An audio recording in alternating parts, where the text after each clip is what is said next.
Hi ಎಲ್ಲರಿಗೂ ನಮಸ್ಕಾರ. R ಅಡುಗೆ ಮನೆಗೆ ಸ್ವಾಗತ. ಇಡ್ಲಿ ದೋಸೆಗೆ ಒಂದೇ ಥರ ಚಟ್ನಿ ತಿಂದು ಬೇಜಾರಾಗಿರುತ್ತೆ. ಇವತ್ತೊಂದು ಹೊಸ ಥರ ಬೆಲ್ ಪೆಪ್ಪರ್ ಚಟ್ನಿ ಮಾಡ್ತಾ ಇದ್ದೀನಿ. ಇದು ತುಂಬ ಈಸಿಯಾಗಿರುತ್ತೆ, ಟೇಸ್ಟಿಯಾಗಿರುತ್ತೆ. ಬನ್ನಿ ಹೇಗೆ ಮಾಡೋದು ಅಂತ ಮುಂದೆ ವಿಡಿಯೋದಲ್ಲಿ ನೋಡೋಣ. ನಮ್ಮ ಚಾನಲ್ನ ತುಂಬ ಜನ ನೋಡ್ತಾ ಇದ್ದೀರಾ, ಆದರೆ ಸಬ್ಸ್ಕ್ರೈಬ್ ಮಾಡ್ತೀರಾ ನೋಡ್ತಾ ಇದ್ದೀರಾ. ದಯವಿಟ್ಟು ಸಬ್ಸ್ಕ್ರೈಬ್ ಮಾಡ್ಕೊಂಡು ನೋಡಿ. ಈ ವಿಡಿಯೋ ಇಷ್ಟ ಆದರೆ ನಿಮ್ಮ ಫ್ಯಾಮಿಲಿ ಫ್ರೆಂಡ್ಸ್ಗೆ ಶೇರ್ ಮಾಡಿ. ಫಸ್ಟ್ ಏನು ಮಾಡ್ತಾ ಇದ್ದೀರಾ ರೀ? ಬಾಣಲಿ ತಗೊಂಡು ಅದಕ್ಕೆ ಒಂದು 2ರಿಂದ 3 ಸ್ಪೂನ್ ಅಷ್ಟು ಎಣ್ಣೆ ಹಾಕೊಂತ ಇದ್ದೀನಿ. 1 ಟೇಬಲ್ ಸ್ಪೂನ್ ಉದ್ದಿನ ಬೇಳೆ ಹಾಕೊಂತ ಇದ್ದೀನಿ. ಇದು ಸ್ವಲ್ಪ ಕೆಂಪಗೆ ಬಾಡಿಸ್ಕೊಬೇಕು. ನಾನು ಹೇಳೋಣ ಅನ್ಕೊಂಡೆ, ನೀವೇ ಹೇಳ್ಬಿಟ್ರಿ. ನೀವು ಕೇಳಕ್ಕೆ ಮುಂಚೆ ನಾವೇ ಹೇಳ್ಬಿಟ್ರೆ ಬೆಟರ್ ಅಂತ. ಇಷ್ಟು ಕೆಂಪಗಾದ್ರೆ ಸಾಕಾ? ಇಲ್ಲ, ಇಷ್ಟು ಇನ್ನು ಆಗ್ಬೇಕಿದು. ಇದು ಬೇರೆ ಜೊತೆ ಪದಾರ್ಥ ಉಕ್ಕೋಬೇಕಲ್ಲ. ಸೊ ಇವಾಗ ಇಷ್ಟು ಸ್ವಲ್ಪ ಕೆಂಪು ಆಗ್ತಾ ಇದ್ದಂಗೆ ಸ್ವಲ್ಪ ಹುಣಸೆಹಣ್ಣು ಹಾಕೊಂತ ಇದೀನಿ. ಮತ್ತೆ ಸ್ವಲ್ಪ ಶುಂಠಿ, ಒಂದು ಅರ್ಧ ಇಂಚ್ ಶುಂಠಿ ಕಟ್ ಮಾಡ್ಕೊಂಡು ಹಾಕಬೇಕು. ಕಟ್ ಮಾಡ್ಕೊಂಡಿರೋದು ಯಾರು ಕಾಣಲ್ಲ ಹೇಳ್ತಾ ಇದೀನಿ ನಾನು. ಕಟ್ ಮಾಡ್ಕೊಂಡು ಹಾಕೋಬೇಕು. ಮಾಡ್ಕೊಂಡು ಹಾಕೋಬೇಕು.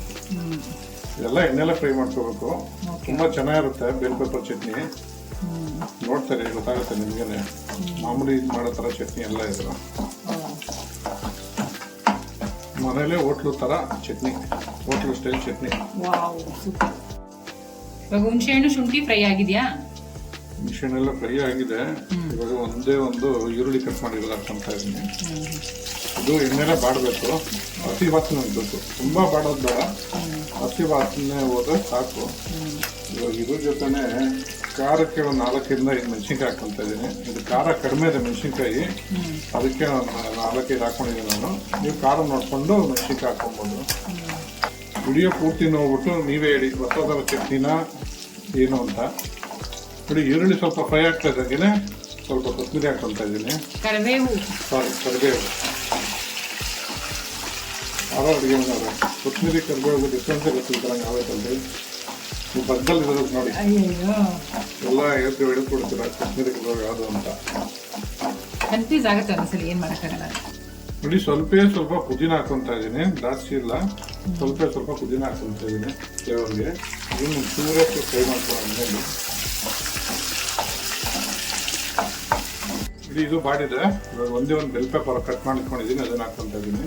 ಯಾರೋ ಅಡುಗೆ ಮನೆಯವ್ರೆ ಈ ಥರ ಚಟ್ನಿ ಮಾಡಿದ್ದಾರೆ ಯಾವತ್ತಾರು ಬೆಲ್ ಪೆಪ್ಪರಲ್ಲಿ? ಮಾಡಿಲ್ಲ, ಫಸ್ಟ್ ಟೈಮ್ ನೋಡ್ತಾ ಇದ್ದೀನಿ ನಾನು. ತುಂಬ ಡಿಫ್ರೆಂಟ್ ಆಗಿದೆ. ಮತ್ತೆ ಅದು ವೆಜಿಟೇಬಲ್ಸ್ ಬೇರೆ.